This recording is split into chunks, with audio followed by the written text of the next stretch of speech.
Dans son autobiographie, The Meaning of Mariah Carey, la diva y accuse sa grande sœur Allison de l'avoir droguée lorsqu'elle était âgée de 12 ans.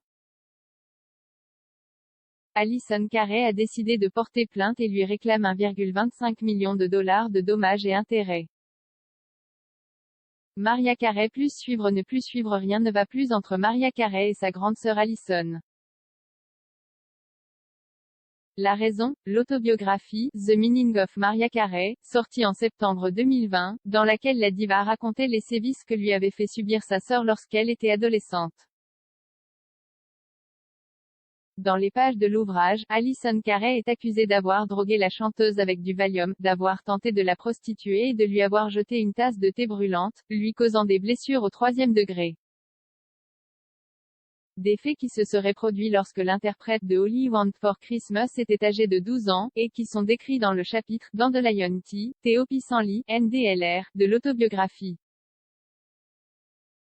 Si les deux sœurs ne se parlent plus depuis des années, Allison Carey a décidé de sortir de son silence à la suite de la publication de ce livre explosif. Une personne, profondément abîmée, la grande sœur de Mariah Carey, âgée de 59 ans, rejette en bloc les accusations de sa cadette et lui réclame 1,25 million de dollars de dommages et intérêts, soit 1 million d'euros, pour lui avoir causé une immense détresse émotionnelle de manière intentionnelle. Dans la plainte relayée par Page 6 et TMZ, Allison Carey accuse la maman de Moroccan et Monroe d'avoir utilisé son statut de personnalité publique pour attaquer sa sœur sans un sou, générant des titres de presse sensationnalistes décrivant des accusations choquantes pour promouvoir les ventes de son livre. Se décrivant comme une personne profondément abîmée, Allison Carey indique subir des problèmes d'alcool après avoir été sobre pendant un moment.